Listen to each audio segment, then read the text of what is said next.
Is that what the red light means? Yes, that's the red light and the big countdown that goes 5, 4, 3, 2, 1. It means you're recording. Duh. Showtime. Hey, did you ever see that movie? Did you ever see that movie? Did you ever see that movie? Welcome to Hey, did you ever see that movie? I'm your host, Des, and as always, I'm joined by my lovely co-host, Lynn. You're about as useful as a poopy flavored lollipop. And joining us again this week, the podcaster with a fully packed bong, Pat. What?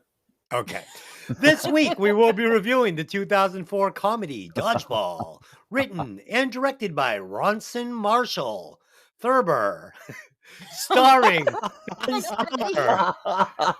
Vaughn and Christine Taylor. As always, this podcast will contain spoilers, so if you haven't seen it, go watch the movie, then come back and listen to the podcast.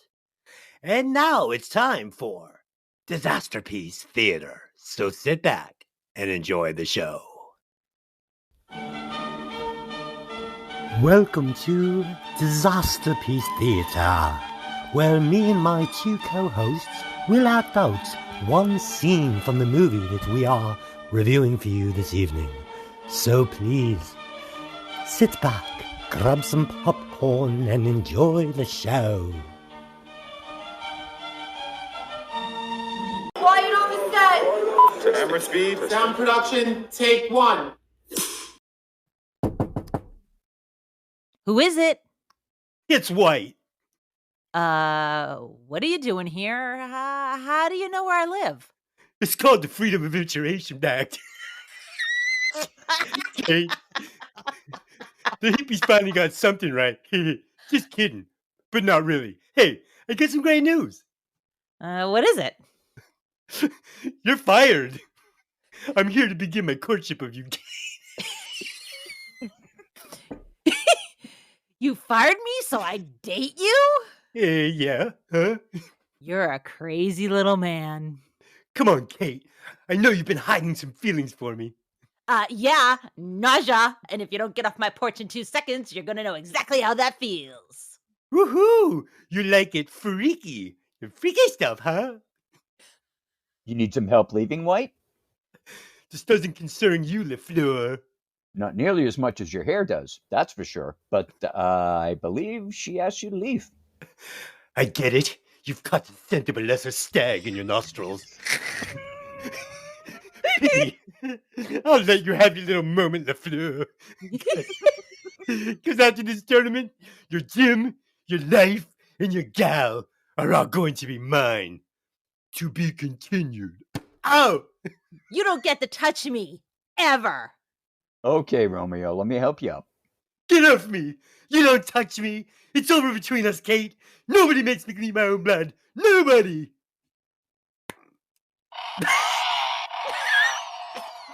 Well, at least that wasn't weird. Cut! Cut! Cut!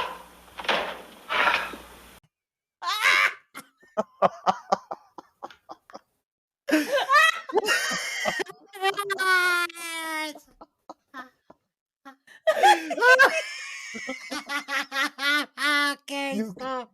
You can't screw it up anymore. Hey, dude, how many times did I do it at work perfectly? None?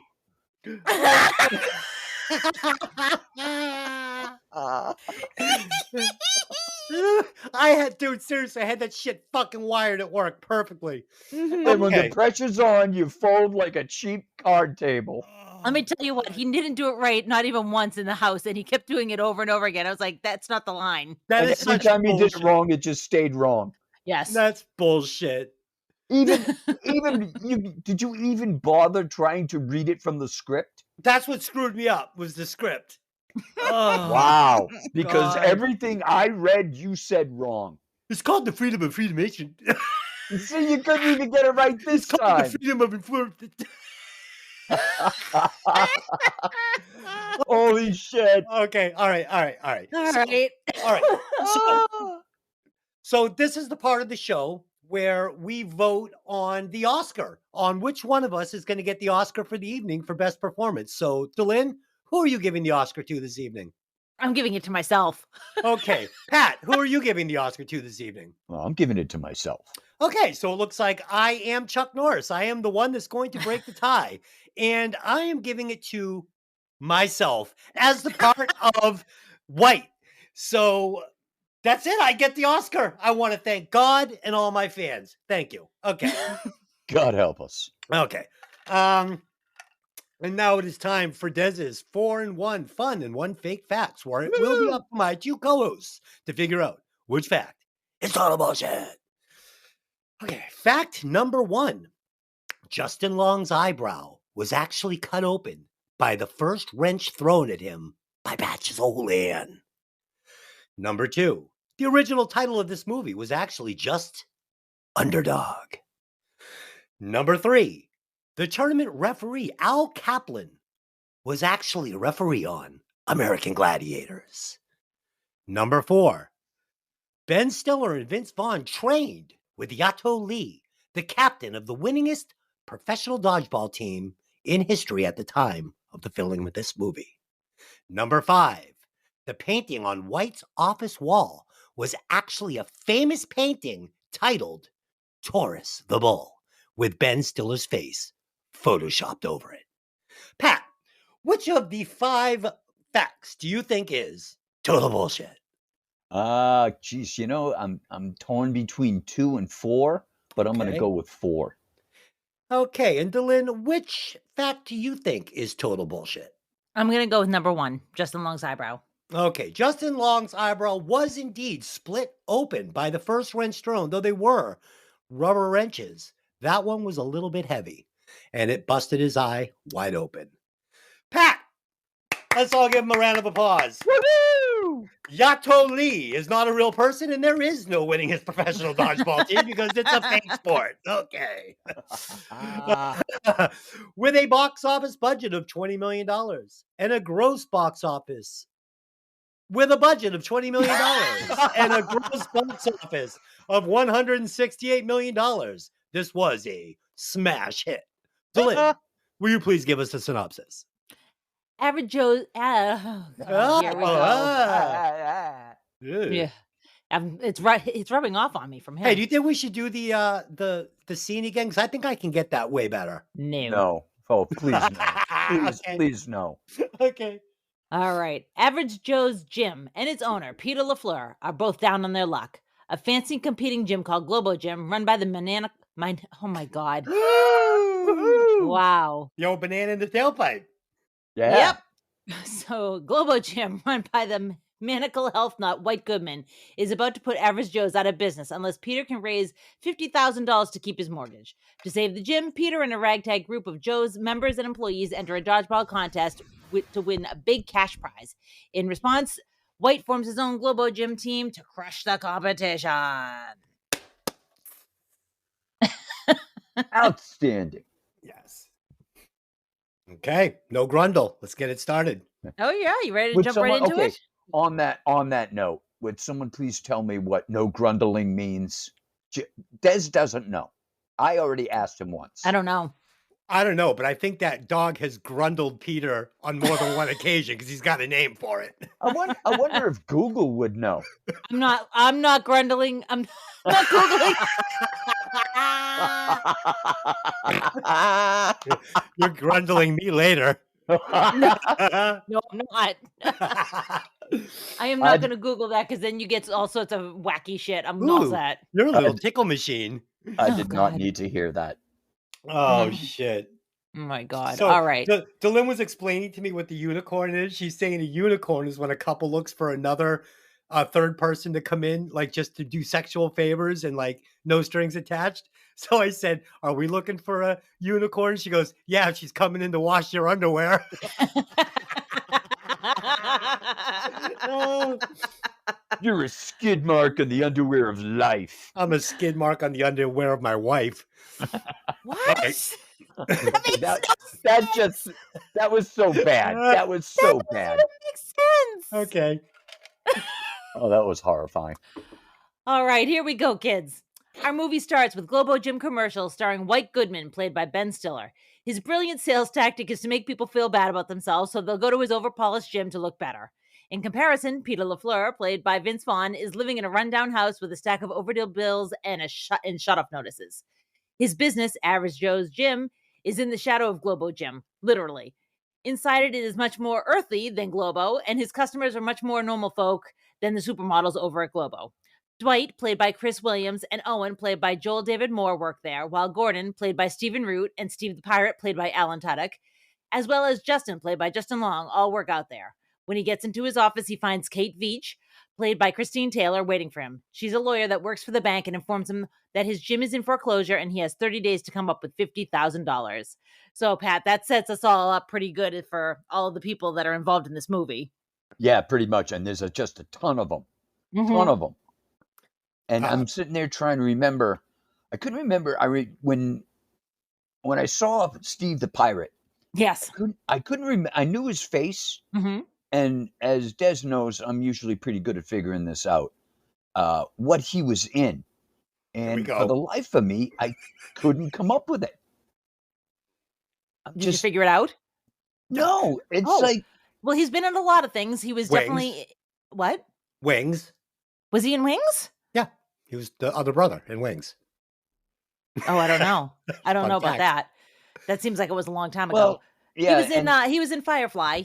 He was a character named Wash on Firefly, and he's done so many voiceovers. Like he was a voiceover of a droid in Star Wars. He's done a lot of stuff. He's one of those character actors. In looking to find an answer to my question, I actually Googled the cast of the movie. Mm-hmm. And apparently, and these two movies I'm more familiar with than anything else. He was in Rogue One, and he was also in more memorable I, Robot with Will Smith. Yeah, in Rogue One, he was the big droid, the angry droid. And right. And he was also in a movie called Tucker and Dale versus Evil, which was very funny. There was a pirate in this movie? Gar. So it was funny when we were watching it today. He says, "My quasi-cultural staff," and I'm like, "There's not one person of any other race besides just beautiful white people in this gym." Yeah, except for Michelle. And working, yes, except for Michelle. Oh my God, fitness consigliere. Oh my God, so fucking funny. The commercial is awesome. He's telling him, fucking put 3 pounds on the scales in the women's weight room. He's such a douche. I love. Well, this is no surprise to me because this guy is like Bigger McCracken's brother. Oh yeah.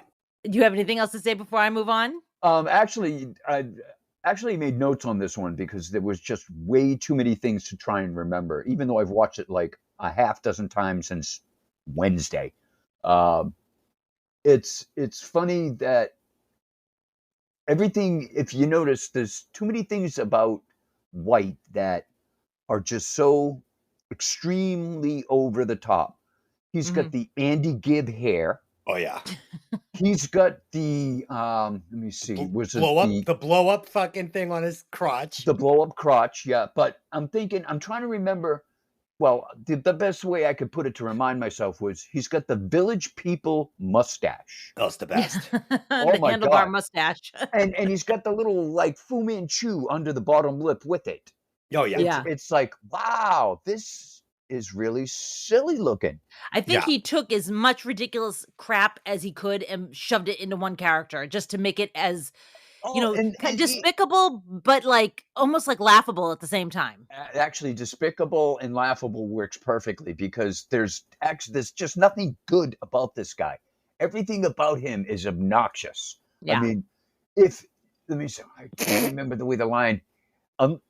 If you don't hate yourself enough, I can't remember the rest of the line. Yeah, if you don't hate yourself enough about to do something about it or something like that. Exactly. Yeah. And you hear that and you're like, wow, where the hell, what rock did this guy crawl out from under? And let's not forget, when he gets to the gym, he's got the guys pushing him around the corner. He's like, "Thanks a lot. I appreciate it. Don't pull a hammy over it." And he gets in and Justin tells him the story about his his tryout for being a cheerleader. He's like, and Peter's like, so let me get this straight. You want to become a cheerleader so she won't think you're a loser. He's like, yeah. He goes, oh, things have changed a little since I went to high school. He tells about the story, and he gets his head jammed into Martha Johnstone's naughty spot, and he says, don't worry about this thing. You'll laugh about it someday. I'm laughing about it already. And the only thing that made that whole scene even sillier was there was absolutely no way in hell, I don't care what he had going on for adrenaline, there's no way Justin is getting Martha in the air by himself. You had a problem with that? She was 3 times his weight. 3? Anybody would have a problem with a forklift would have a problem with that. So now we're shaming fat girls? I never said that. I never said that. All I said was there's no way in hell Justin is getting her in the air like that. So that's what made the scene even funnier. The fact that she's standing on the top of his hands above his head. You knew as soon as you saw that nothing good could come of this. Oh, but something great came of it. So it's funny because I picked up on this just this time in the watch. So first we're gonna get White going through his gym and his interactions with his staff and the people that work out at his gym. And he's condescending and rude. Constantly. But he's doing it in a very aggressive forward way. And then we're going to get Peter going through his gym and interacting with his staff. And he's also very condescending. Can I say yes to you? I'm laughing already. Hey, see you later, dater. I mean, he's fucking giving it to his guys just the same. So, I mean, Peter is not as lovable of a goof as I thought he was going into this movie. But the difference is one is really obnoxious and arrogant, and the other one is pretty much just busting guys' balls. And he's one of them. Yeah, They're wait a both second. This is coming from the king of ball busting. Like, legitimately, that is like your everyday mode. Yes. So you are Peter LaFleur. No, I'm White Goodman. You're not, though. Oh, but I am. I'm even rocking the mustache and the fucking Andy Gibb hair right now. Tell me, do you have the inflatable crotch? Lynn knows I want to get one for karate. And I'm betting she's not letting you. Oh my God. The shoe would keep it from fitting properly. So, have we met Kate yet? Yeah, she just is in his office and told him that he's going to lose the gym. Yeah, I love all this interaction between them. So, what kind of law do you practice, pretty eyes? Sexual harassment, mostly. Oh. And he's like, the look on his face. And then he says, so, Mrs. I'm a miss. Well, if there's a miss for a mister, I'm a missus as well. I mean, I like that she gives it back to him. She doesn't let him intimidate her at all. Yeah. No, she's great. Her character is amazing. And we're also going to get a reunion between Mr. Brady and Marcia in this one. Because they both were in the Brady Bunch remakes. Mm-hmm. Her and not Pepper, but Cotton. Cotton, yeah. Cotton. Oh. Cotton was Mr. Brady. Yeah, exactly. Okay, I could see that. Yeah, the OSC. Was his hair the same color? Yeah. Yeah, I mean, they had him dressed up like, Mr. Brady with the bullshit hairdo, but yeah. And also we have to talk about, the first time we're going to meet Gordo. And he's talking about the Ocho and the magazine he's been reading that he's been reading for the chicks. OSQ. The OSQ. Obscure Sports Quarterly. And there's on the cover of the magazine, midget tossing. Oh my God, those little people. I love them. That was hysterical. So midget funny. Tossing. Oh my God. I'm glad that's working out for you. Again, another dig at he's just digging. He's digging just like White is. He's a digger. The funny thing is he's not so obnoxious about it that his guys aren't picking up on it. No, not at all. So he's not mean.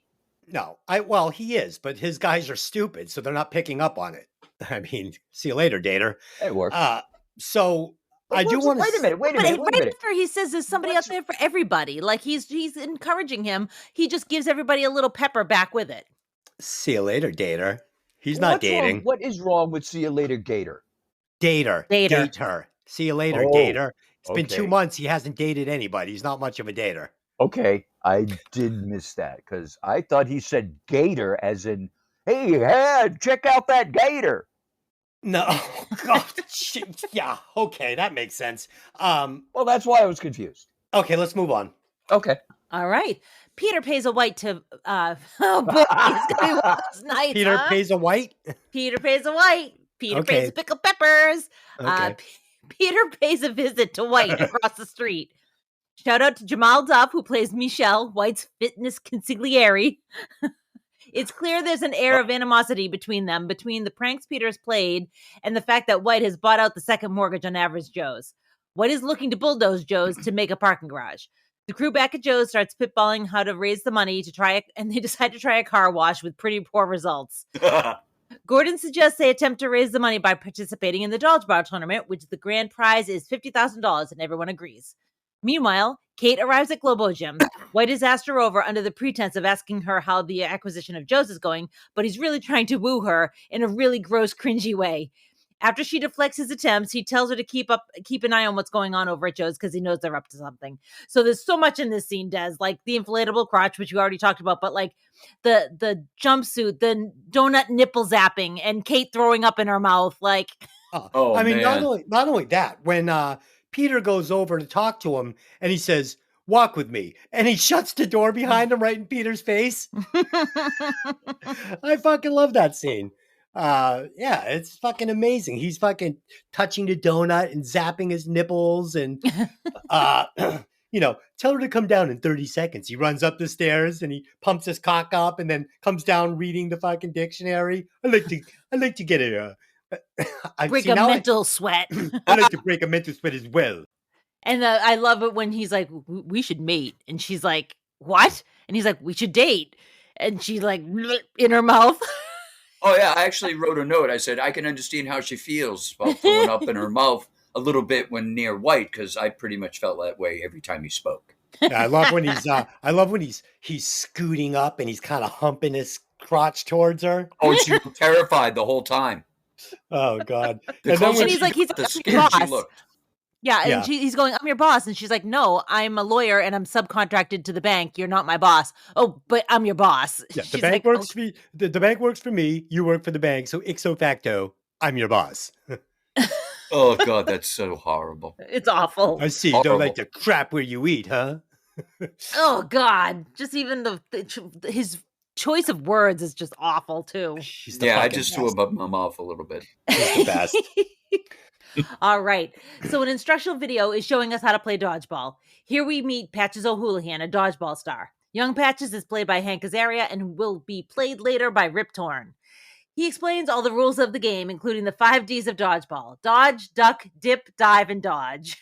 Gordon explains that this last chance to qualify is the next day, so they will be playing even though they've had no practice.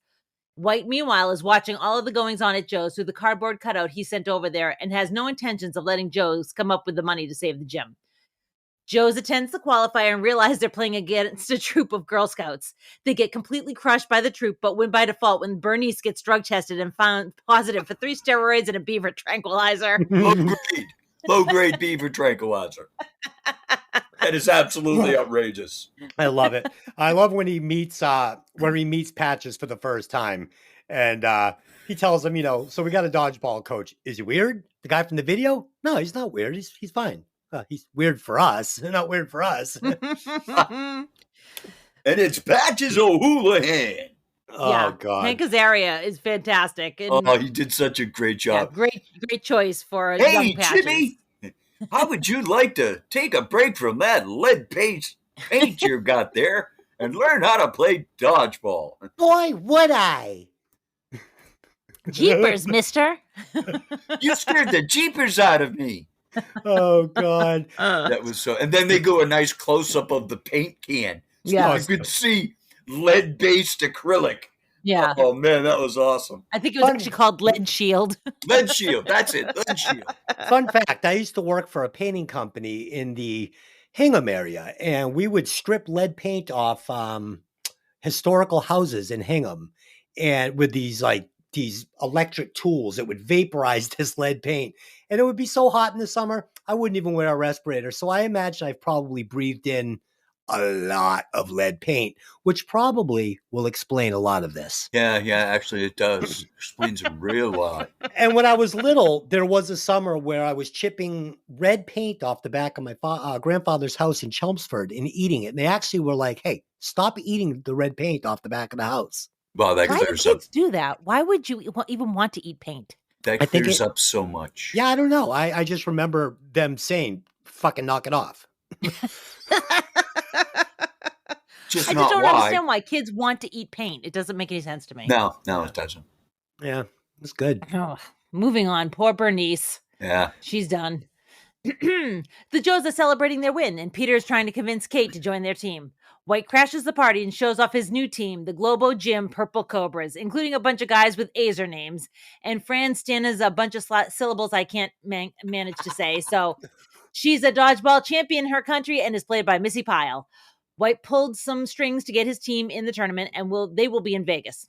In the parking lot, Patches O'Houlihan approaches Peter and tells him that he's Joe's new coach. The next day, he arrives to train the team, starting with throwing wrenches at them. We get a training montage here with Patches beating the crap out of everyone, but mostly Justin. At the end, Kate shows she's got an arm by knocking the head off White's cardboard cutout, but she still refuses to join the team. So, Dej, if you can dodge a wrench, you can dodge a ball. Yeah, you can dodge a wrench, you can dodge a ball. He's got him in traffic. If you can dodge a car, you can dodge a ball. Absolutely. And poor Gordon, he's going to take a beating in the middle of the road there. Yeah, pretty much worse than the beating that Justin took, because that scene where he took 6 shots in a row, whistle, throw the ball, whistle, throw the ball, 6 times I counted it. I swear to God, I was so stoned the first time I watched that. I rewound it like 5 times, and I could not stop laughing. Oh, my God. Stop laughing. Justin Long has some very good physical comedy chops. Yeah. Oh, God, he did such a great job. I mean, just on that note, I want to bring up back when they're trying to figure out how they're going to make their money, and Peter's throwing the beer to everybody. And Josh, it hits his knuckle, it hurts his hand, it drops on the floor. And I asked Des this, and he didn't see it coming, but I did. When he opened that can, and explodes all over. I knew it was going to splash right into his face. What I didn't expect is the way his head shot back like somebody gave him an uppercut. Because it's like somebody hit him with something. His head rocked back so hard. Oh, God. It was awesome. Yeah, and he sells the popcorn. Yeah. And I have to bring this note up because I made a point of making this note specifically for you, Des. The actor who read off that Troop 417 was disqualified. Actor's name is Curtis Armstrong. Yep. Yeah. Some of us remember him mostly from Revenge of the Nerds. Yep. Played Booker. And now 20, 30 years later, he is also known to the Supernatural series fans as Metatron, the Scribe of God. That is true. Oh, my God. Pat is the master of all sitcoms. And do not forget, Better Off Dead. Better Off Dead. Oh, yeah. God, yes. I forgot about, oh, my God. This whole, wait a second. This whole mountain is made of snow. It's pure snow. Come on, Lane. Are you going to ski it or should we just go home? I fucking love that movie. There was some great lines, like when he's in the back of the truck. He falls into the trash truck and it drives by a couple of guys, black guys up in a tree. Now, that's a damn shame. Throwing away a perfectly good white boy like that. Oh, yeah. Hey, Ricky, sorry your mom exploded. Which is worse? Not speaking English or learning how to speak English watching The Wide World of Sports and Howard Cosell. So true, those guys in the car. Oh, they were too funny. Too funny. Yeah, okay, I love Des. that. I love Back that. to Patches. Joe, just when he says, is it necessary for me to drink my urine? No, but I do it because it's sterile and I like the taste. God. Gross. Yeah, he was freaking insane. So next is the scene that we played out in our Disasterpiece Theater, where White goes to Kate's house and informs her that he got her fired so she could date him. Peter arrives and White realizes pretty quickly Kate wants nothing to do with him. After White leaves on the back of Michelle's scooter, Peter and Kate go inside. Peter's come to ask her again to join the team, and this time she's in. Now that White has gotten her fired, it's no longer a conflict of interest, and it's become personal. Yeah. Oh my God, I love this scene. So good. And even Despite- funnier because in real life, Christine Taylor is Ben Stiller's wife. So like that's just makes it even funnier. Oh, stop Yeah. it. Yeah, this is my favorite scene. Probably one of my favorite scenes in the movie. At the end of it, when he fucking snaps his fingers and Michelle comes zipping up on that powder blue scooter with the powder blue helmet. And Oh my God. White jumps on in that white shiny suit and flips him off as they drive away. Oh my God. Well, that wasn't weird. Yeah, at least that wasn't weird. Oh, that So was good. awesome. Awesome. So good. Perfect. And then when Peter goes inside the house finally, and I mean, it is a fucking explosion of unicorns. Dear Men- Barbara. Yeah, dear Barbara. They're everything. I mean, every inch of the inside of that house is a fucking unicorn. The wine goblets they were drinking from, the glass was supported by unicorns going up the sides of the glass. I actually mentioned that to Glenn. I said, even the wine goblets are unicorn. It was fucking Unicorn City in there. I like unicorns. So there's the second character that we've done a review on that likes corns. Yes. Gonna hook her up with Robbie Weirdick. Yes, Robbie Weirdick and Kate Veach would be quite a unicorn couple made in heaven. Oh, absolutely. Absolutely. All right. So now we're in Las Vegas. It's time for the ADAA Dodgeball Open, only being aired on ESPN 8, the Ocho. The Ocho. Cotton McKnight, played by Gary Cole, and Pepper Brooks, played by Jason Bateman, are calling the action for the Ocho. In the dressing room, Owen has thrown away the ratty old Joe's uniforms and ordered some new ones. But when he opens the box, it's all S&M gear. Yeah. Since ADAA rules state that the team has to be in matching uniforms, they have no choice but to play the first match in the fetish gear. And they play against Team Blitzkrieg from Germany. In a shocking upset, Kate saves the day and they win despite the outlandish costumes and move on to the next round. Patches gifts his scarf to Peter, and Justin runs into Amber from the cheerleading squad after the match. And Des, I never realized that Dwight predicts the kid falling off the roller coaster. My cousin Ray, boop, dead. And now we know why you have a fear of roller coasters. Oh, absolutely. And I love Pepper when they come out in the fucking bondage gear. That's rad. And it was funny. Jason Bateman steals every scene in this. Oh, Bateman was so great as Pepper because not only was it the hair and the shirts and the jacket that looked like it was from the South Pacific, because being in the Navy, I was in the South Pacific and I saw a lot of jackets with those tigers down the arms. Yep. Oh my God. And he also has a dodgeball tattoo on his neck. Yes. And everything he said could not have been more of a repeat of what Cotton said. Yeah, it was the dry return, This is shocking. I'm shocked. It's just unbelievable. I can't believe it. It's like, It looks like Peter's going to blindfold him. He's not going to see too much this way, Cotton. Yeah. Oh, it's great. And the hairdo is, I just love it. Love it. It was perfect for an extreme color guy. Yeah. That was just dumber than sand. Oh, yeah. Oh, it was fantastic. You did great. And he's so young. I can't remember what year this movie was put out, but he looked so young compared to when we saw him in Central Intelligence. And they were so clever with all the other dodgeball teams. They're just really great. I mean, the skills that kills, the lumberjacks, it was just awesome. The moose knuckles. The moose knuckle. The movie came out in 2004. Just putting it out there. Wow. Yeah. It feels like 98, 99 to me. I mean, pretty Absolutely. close. 2004 is just past the 90s, Yeah. It's close enough to where it was still stuck in the 90s. Yeah. And of course, Amber's little boyfriend there, what's his name? Derek, what a cunt. I fucking hate this kid. I actually made a note that it couldn't have been more satisfying to find out that Derek actually did break all the bones in his body when he fell out of the roller coaster. Absolutely. Because if anyone's going to deserve that, it was Derek. Yeah. Mm-hmm. No question. No question. And when Justin says to him, hey, Derek, he goes, get bent helmet. Come on, Amber, let's go. I want to ride the elevator. Or the fucking... the extreme elevator. Yeah, that extreme elevator ride must have been a bitch. His balls right in the elevator. Okay, it wasn't an elevator. It was a fucking He escalator. wants to ride the elevator. He wants to ride the elevator. Don't make me do it. Push the button, goddammit. No, legitimately, Des has a fear of roller coasters. He won't get on them with me. We fucking how long did we wait in line for that stupid Superman ride that you wouldn't get Oh on? my God. It was in the blazing sun. I made Lynn wait in line for the Superman roller coaster at Six Flags. We waited in like 100-degree weather for about 45 minutes. We got up there like, all right, you two, you're next. They said, I'm not fucking doing it. Oh, you bastard. Oh my God. You are such a dick. I chickened out.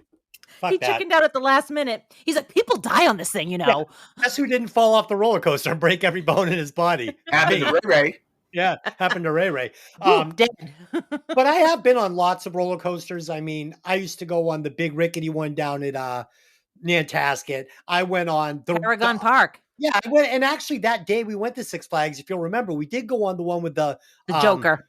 The Joker, and we went on the one with the loop-de-loop. But something about that Superman rickety ass 150-foot drop. Not doing that. Oh, but remember this? So we got on the one. I got on the one thing where they lock the thing over you, right? And it goes up, then it goes a little more, then it goes a little more, and then it goes upside down. But I didn't lock mine in all the way. So it starts, no. they start this thing going, right? And I start going, mine's not locked, my thing isn't locked in, my harness isn't locked in, and I'm screaming, stop the ride, and people are going, stop the ride. So they stop the ride, they get down, and they undo my little buckle to check it, and I was so embarrassed I ran away. It's a true story. Fun fact. I was not with you. It was Six Flags. It was when I went with Mike and his little kid. That's a I fun was fact. with you that day. Yeah. I literally panicked. I thought it was going to fall out of this thing, and I'm screaming to stop the ride. Stop the ride. Oh my God. Yeah. And you ran away. Yeah, and I ran away. I was embarrassed. At least you had your boy. pants on. I did. Oh my gosh. All right, moving on. Moving on, please. So we get a little bit of a montage here happening with the Joes and Global making their way through the field until the semifinals, where Gordon ends up alone on the court. He sees his mail-order wife in the stands flirting with another man while his kids look miserable. He gets angry finally and takes out the entire other team single-handedly. Afterwards, on the casino floor, Patches gets crushed by a Luck of the Irish sign, and the team is despondent at the loss of their coach. Peter returns to his room to find White there. He offers to buy Joe's for $100,000, and Peter just has to walk away. The scene ends without showing Peter's decision. Back at the bar, the team is not liking their chances when Peter returns. Instead of the pep talk that they're expecting, he tells everyone to get ready to get their asses handed to them the next day before snapping at Steve the pirate and tells him that he's not really a pirate, and it sends him off on a depressive spiral. As the team returns to their own rooms, Owen sees Fran and goes to talk to her. So, Pat, our team is falling apart at the seams here now that Patches has died. Yes, they have. And it was funny that Cotton mentions that it's by the luck of the Irish, only to see Patches get killed by a sign saying the luck of the Irish. Yes. I thought it was pretty funny that all you saw were the legs sticking out. It reminded me like of the Witch and the Wizard of Oz. Exactly. As soon as I saw that, I'm like, oh, that's just not right. Yeah. By 2 tons of irony. Yes, You don't have that. absolutely. You don't have your coach was killed by 2 tons of irony Hallmark card. I love the scene too. We skipped over it where Patches says to Peter, "I got 2 whores up in my room. You want to join me? It's on me." And he goes, "I'll just take the scarf, thanks. Suit yourself, queer." and let's not forget at the beginning of the tournament when Cotton is because I thought this was just a great couple of lines talking about the beginning of the tournament, and he says, "Las Vegas, the city built upon sand, broken dreams, and a $5 lobster. A So city good. where you can get a happy ending, but only if you pay a little extra." Oh, it's I great. heard that and I'm like, did he just say that? I actually had to rewind that a couple times because it was just beyond funny. Oh yeah, there's a couple of those, like during the tournament too. This is a 2-on-1. I believe they call that a menage a trois. You pay extra for that. Yeah, that's a Pepper line. Yeah, That's a line from Pepper. line. It's awesome. Pepper needs a new pair of shorts. Oh, and then of course, I don't know if we got too, but we were talking about the semis and everything. When He said semi. semi, yeah. Oh my God. And another great line by Pepper. I don't know how they could play in diapers, Cotton. I never could. So good. So good. And another Every line from him is gold. Oh, it was. And he's talking about, and I made a note of this one. It's just a great Japanese name. Suzuki Toyota Oceanawa. Oh yeah. That Everyone. was the best. And of course, another Pepper line. It's gotta be the hair, Cotton. Feathered and lethal. You just don't see that anymore. So good. So all his lines were so Oh. good. Yato, what was mine? My name for the winningest player ever was pretty good. Yeah, I don't remember what it was. It was pretty believable. All right. Okay, yeah, that's just out there because I don't know what the hell you're talking about. In my 5 fun facts. Oh. Yeah. It was Yato Lee. Yato Lee. Fun fact. On that later. Okay. Fun fact. All right. So the big match is set to go off, but when Kate. Oh boy. When Pate, Wow, Pate. I'm having a really rough day, guys. I'm sorry. did you eat lead chips as a What are child? words for when no Okay. one listens? Sorry. Oh okay. boy! Wow. Ouch! Oh, Wow. It's all over but the crying. All right, the big match is set to go off, but when Kate goes to Peter's room, she sees he's checked himself out of the hotel. On the way to the tournament, Justin runs into Amber and learns that the kid did break every bone in his body. Suck it, freak! On the roller coaster, and she needs him to step in. She presses him into it, and he doesn't have time to tell the team where he's gone off to. Back at the tournament, the team realizes they're going to have to forfeit because they don't have enough players, because Justin's helping Amber, and Steve the Pirate's missing, and poor Owen doesn't even realize that there's a dude on the team that looks like a pirate, and on top of it, Peter's not there. So Peter is at the airport, and he happens to run into Lance Armstrong, who essentially shames him into going back. Yeah. Peter shows up just as the Chancellor, William Shatner, is about to declare Globo Gym the winner. However, the judges committee overturns the decision, and they're allowed to play. And they got some decently big names for a silly movie about dodgeball. Shatner, Chuck Norris, Lance Armstrong, they did pretty good for themselves. And let's not forget Thank you, Michael Chuck Knight. Norris. Let's not forget Oh, Michael yes. Knight. Yeah. And I actually thought to myself, I was going to write it down, but I didn't. But now that you bring up, I wonder, anyone want to put on bet as to whether Hasselhoff actually knows German? Oh, he definitely does. Oh, he definitely does. Cut it out. Hasselhoff is a rock star there. Yeah. Rock star. They love his legit. albums. He's like So that's huge. He's so that's beloved. so that's why the connection between him and the Yes. German team is Yeah. so good. Yes. Oh yeah, he sang Okay, at the that would have been useful information if I had had that. yeah. Fun fact: he sang when they took down the Berlin Wall. Oh Yeah. boy! He's huge. He's huge in Germany. I dare you to check that fact. It's true, though. Oh, about him singing at the Berlin Wall? Yeah, Oh, boy. Oh, I that can't be good. I made it up, but I bet there's a 40% chance that actually happened. Why, do you have access to some kind of a database where you can type it in while we're talking about it? Yeah, it's called Google, Dick. Let's see. On New Year's Eve, 1989, Hasselhoff hovered in a bucket in a crane over a crowd of thousands who gathered to celebrate the collapse of the Berlin Wall. He'd come to sing his German pop hit, Looking for Freedom. Oh my God! Nice. All right. Now tell me something, Des. Did you actually know that? Or were No. you just pulling that out of your ass? I put it this way: I was pulling it out of my ass, but I have seen, the 80s decade or whatever, so I probably saw it somewhere, but it was bouncing around in my fucking broken mind. Thank you, lead paint. Yes, thank you, Lit Paint. Oh, my goodness. Are we ready for the final showdown, guys? I wanted to bring up, is the final show? The final showdown wasn't when Gordon was on his own, was it? No, that already happened. Oh, okay. No, that gets them into the finals. Yeah, the 'Cause final I- showdown is Peter LaFleur versus White. Well, yeah, that much I know. I just couldn't remember if when Gordon saw his wife flirting and got super angry, because that Yeah, was that a got him great mad. scene. Yeah, I mean, his wife's flirting and he just became the Hulk. yeah, it was I mean, great. he is tagging these guys. Yeah. So much anger in his face and in his voice. It was like, wow, who the hell is that? Yeah, Yeah. you know who that character actor is, right? I was just going to bring this up, so go ahead, tell him. Please enlighten me. Did you see the movie Office Space? Of course, Pat didn't. It's not. No. It's not. You didn't see NCI. Office? Wait a second. How did you not see Office Dylan, Space? I told you, Pat has seen 5 movies that he watches. That's it. Like I'm not watching anything but these 5 movies, and I'm going to watch them 1,000 times and over with reruns of fucking the Tim Allen Show and like NCI 24. Like that is it. 20. Okay, first, let me correct you here. This is coming from a guy who's seen this movie 500 times.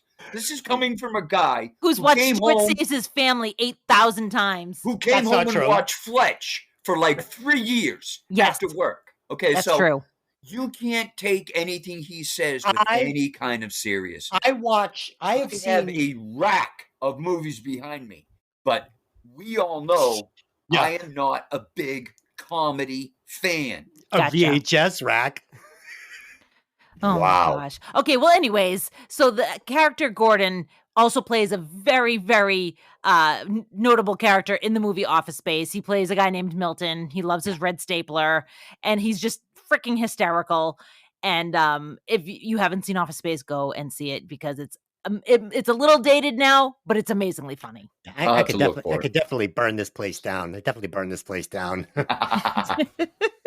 Don't worry, Peter. I won't say anything either. Yeah, totally. That's Watch just your full of it. butthole. Watch your cornhole. Watch your cornhole in prison. Fucking Oh A. my god.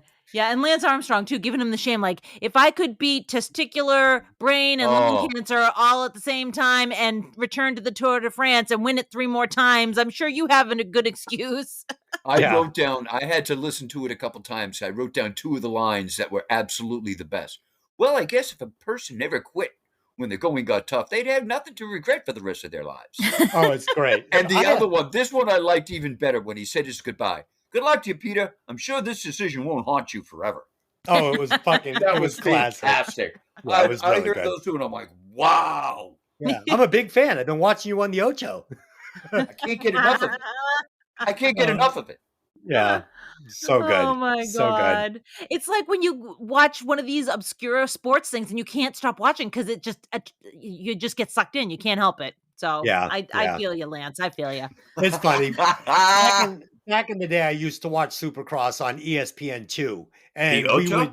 Oh, yeah, the we would Deuce. joke. We would joke because it was, it was the Deuce. They would call it the Deuce. The Deuce. So, yeah, so it was basically that's what this I think was crafted around was ESPN2, the Deuce. There's a lot in this movie that they pulled from this place and this time and that time.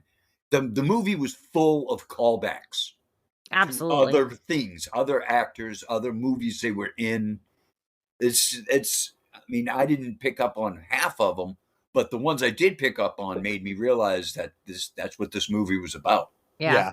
And let's not forget that, Justin gets his moment in the sun, his glory. He is able to take front center stage at the queer bait competition, whatever it is. He gets to be king shit Well, queer bait for a day. It's in the middle of the final showdown that Yeah. happens because they're playing against Globo Gym. But yes. Well, no, I'm talking about when he gets to go in with Amber and he fucking saves right. the He day. does the conference championship, and Yes. the look on his face, he couldn't have been happier. Oh yeah. And he looked like a 6-year-old at the surprise birthday party. The look on his face was so funny. Donkeys! The marching donkeys! So good. So good. I love that. I thought that scene was really Oh, great. that was hysterical. And he's going to get the girl, so that's really good. And, I also just want a really quick flashback to the opening scene when White is walking through Globo Gym. Did you guys notice they had a in-gym plastic surgeon? Yeah. Oh God, yes. That just added to how deplorable this guy was. Yeah. Oh, it was fucking great. All right. Everything about his gym was, let's make you into someone you're not, because what you're not is no good. Yeah. Yeah. Absolutely. Which is the truth. Oh, So nice. Wow. All right, it's time for the final showdown, peeps. Average Joe is going against Globo Purple Cobras. The advantage switches back and forth between the two teams until it's only White and Peter left, and White takes Peter out, but he stepped over the boundary line and they go to sudden death elimination. Peter and White face off, one hit and it's done. Peter pulls out Patch's scarf and ties it around his eyes. When the ref calls dodgeball, he doesn't even move. He waits until White throws the ball at him and dodges it Matrix style, complete with the music, grabs the ball, and whips it off of White's face. Average Joe's is won. White reminds Peter that he sold Joe's to him last night, so winning the tournament does nothing for him. As it turns out, Peter bet the whole $100K that White gave him on Joe's to win, and therefore he now has $5 million, with which he will buy the controlling stake in Globo Gym and get Joe's back that way, while firing White in the process. White ends up in a bathrobe in a dirty apartment, overweight again, while the crew at Joe's is thriving. Fellas? Dude, this final scene is just great. I love that they beat him. Globo Gym beats Joe's, and they should have, because they're the better team. But I also love that White's toe goes over the line. So it's going to come down to Chuck Norris, and Chuck Norris gives him the thumbs up, and Peter, thank you, Chuck Norris. Thank you, Peter. Yeah, and Chuck wants to see the showdown. Shatner, what a pussy. He's ready to end this thing. Shatner, what a pussy. And I tell you what else I love. I love that right before the showdown, he looks at White and he goes, "You look kind of fat in those pants." Oh, that's the one thing that was going to absolutely throw him off his game.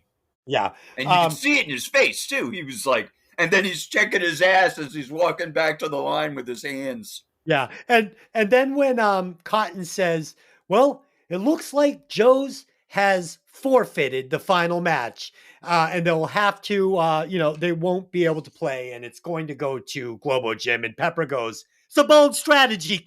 Let's see how it plays out. Let's see how it plays out. It's a bold strategy. Oh man! I'm fucking laughing out loud. And he lifts his leg up and he puts the heel and he gets comfortable, like he's like really into what's going to happen next, paying attention. Yeah. He's so focused. And his pants are pulled up past his knee. Oh, it's fucking great. It really is. And when he puts the blindfold on, what is that? Cotton says something like, he's blindfolded, he won't be able to see. Yeah. And then Peter LaFleur is putting on a blindfold. He's not going to see too much with that on, Cotton. Yeah, so good. And there's so many scenes when Cotton looks over at Pepper with this like baffled look on his face. Like some of it he just accepts, and other things he's just like, what? Yeah, it's like you might as well just repeat what I just said. Yeah. Oh, so many times. And Cotton's got some great lines too, like the I have seen a man do this. I've seen believe me, I've got that. That whole thing. I've been to the Great Wall of China. I have seen the pyramids in Egypt. I've even watched a grown man satisfy a camel. There's another great little scene where they have announced that Globo Gym is the champions, and White has his hands on the trophy and on the scepter, right? Yeah. And fucking Shatner, Chuck Norris gives him the thumbs up, like, okay, we're gonna do this, and he's like, give me your back, and he like fucking pries it out of fucking White's hands. It's a bylaw. That is fucking great. The people, it's amazing that the movie is silly as this was, that they were able to pull in the talent that they did. Yeah, they did. They mean, really did. When Shatner showed up, I was like, oh, come on. You can't be serious. Yeah. And then Lance Armstrong, I'm like, what the hell? Yeah. So it's great. So at the end, he's got them, they bring the money out. He tells, White that now you work for me now and you're fired, you can't own me. He tells him that he's going to buy this. I don't work for you. I work for myself. I made myself. Yeah. So good. And then, so Kate's girlfriend's going to show up and I told you she was a lesbian. Wow. Good call. And then, I'm not a lesbian, I'm bisexual. So this is all fucking funny shit. Oh, I snap. loved it. Yeah, I loved it all. I loved it all.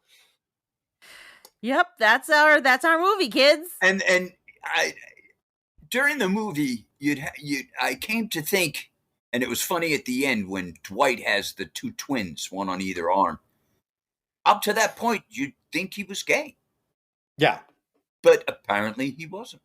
Yeah. No, I think he's a pimp daddy. I think you saw that outfit he was wearing when they went back to the hotel and they ran into Derek and Amber. He's wearing like the fedora and the shirt. I was like, that's right. Yeah. That's right. Yeah. Now, and he has a cousin Ray, so I just wanted to, before we close this out and finalize the closing scenes, you have to laugh at who was it when Peter is doing the commercial for his new at the gym. end. Mm-hmm. Now, is it just me, or am I the only one that noticed that Amber was pregnant? Oh, yes. Yeah. Yes, she is. Now, weren't they still in high school? Yes, they were. But I'm assuming that it's sometime later. And if they were seniors, it's probably the end of senior year. So okay, that's what I was hoping for. I love when Steve the Pirate. I love when Steve the Pirate comes back too, and what's the one tall skinny kid's name? Owen. He goes, Owen. Hey, look, it's Steve the Pirate. And Dwight looks at him like he's out of his mind because 5 minutes ago he didn't know who the hell Steve the Pirate was. Yeah, that was nice. That was nice. Good stuff. Now, I made a call because you get to see what happens to White before the credits roll. Mm-hmm. And it was awesome. Fuck Chuck Norris. Yeah. With the chicken leg in his hand. Yeah. But I don't know what made me do it, but actually, no, I do remember now. When you start playing a movie on HBO Max and there's still movie to play, it doesn't like ask you to start the movie over. You pick up where you leave off. So I'm thinking to myself, is there something after the credits? And lo and behold, there was something after the credits. Yeah, Glenn had seen it. I had to call Des, and I asked him the same way. Did you watch after the credits? No, why? What? Oh my God, the milkshake dance. I had never seen the milkshake dance. So it was. I don't know how you missed that. That was awesome. That was absolutely awesome. Yeah, it's because you guys are Marvel movie fans, so you're always looking for that, that little ending. They made you do it now. They made you do it. And once you see that happen in the Marvel movies, you now have to think, what am I missing in other places? Exactly. Well, what are they going to put at the end of this? What are they going to put at the end of that? There was a bumper at the end of Ferris Bueller, Yeah. And they had the bloopers after Central Intelligence. Yep. Yes. Yeah. So you never know. Watch till the movie's over. There it is.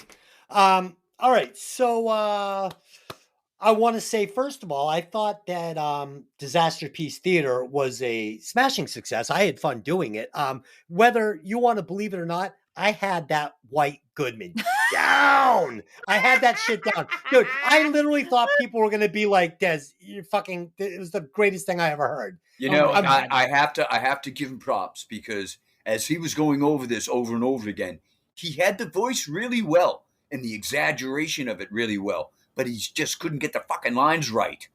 God, I had it at work like perfectly. He had the voice, he had the mannerisms, he had it all worked out. He just couldn't remember his fucking lines. Oh my God. Bleed my own blood. Well, he remembered that real easy. I fell to pieces during the actual reading. I literally, it's called the Freedom of it's called the Freedom of Information Act, Kate. The hippies got something right. Now, I do have to say, you did get that right at work every single time, which made it twice as funny when you recorded it and you couldn't get it right. That's why I laughed so hard, because all day long you got that right, but when it mattered, you couldn't pull it off. Well, it's the pressure of doing it during the show, and that's what's going to make this fucking funny. So I look forward to seeing how Tony handles the pressure and how Mickey handles the pressure, because it ain't easy. And I'm looking forward to listening to it. I want to give Mickey a really, really long, involved, detailed part for her next.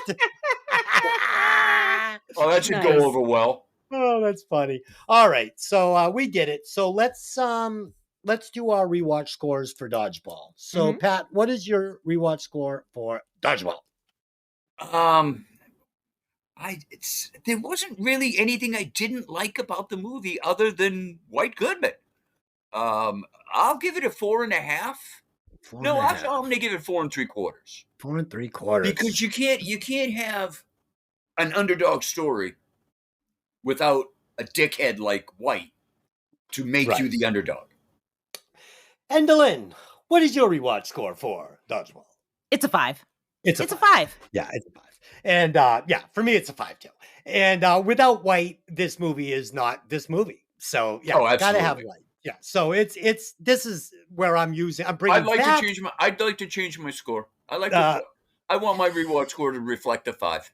Because I was trying to be somewhat less enthusiastic about it, but I can't hide it. Pat, it wasn't going to matter because I was bringing back the sliding scale for this evening. There's a real shock. This was getting a 5 no matter what you two gave it. So this is this. Well, then I'm going to give it a 6. Okay, this is still a 5. So 0.4. Okay, this is a 5. Perfect movie. If you haven't seen Dodgeball, what are you waiting for? Go out and see it. So next week we will be back again, and we will be reviewing the movie Days of Thunder. No, that's wrong. You screwed that up too. Okay, we will be reviewing Streets of Fire. That's right. Yes, we'll be doing with. You couldn't have been more wrong. With Tony, and I am really looking forward to hearing Tony read the lines in Disasterpiece Theater, because I think this could be great. Wow. I have a feeling Tony's going to be a ringer. I have a feeling he's going to bring it. He seems pretty cool. Too. He's far cool. more than you. Well, fuck you. He's cool. He's collected. Yeah. Tell me how you feel. Don't sugarcoat it. And then the following week we will be doing The Witches, The Craft with Mickey. Witches. And I've already decided. You're just like, you can't get anything right tonight. No. Yeah, I'm going to show my diversity as a actor, because I am going to play a female witch during that episode. Do not ask me to call you Jack Black. No. Okay. So, with that being said, Dylan, you know I love watching movies from opposite ends of the house with you and then reviewing them. Pat, it's always fun doing movies with you. You're full of one-liners and lots of good information. And Patches O'Houlihan, too. And Patches O'Houlihan, too. And I want to thank the listeners for coming by and listening to the show. Without you, it wouldn't be worth doing. Make sure that you send us messages. If you want movies done, give us some suggestions. If we like the suggestion, we'll give you a shout out on the show and we'll review the movie for you. And you can find us on Facebook. Hey, did you ever see that movie? You can send us an email. Hey, did you ever see that movie @gmail.com. We're on Instagram now. Hey, did you ever see that movie? So look for us. Yeah. Feedback is awesome. Feedback like helps. all our viewers from New York. Yes, because they were so made up. Yeah. Okay. All right. So that'll conclude the show. Thanks, guys. And until next time, I just have one question for you. Hey, Did you ever see that movie? Nope. See you later.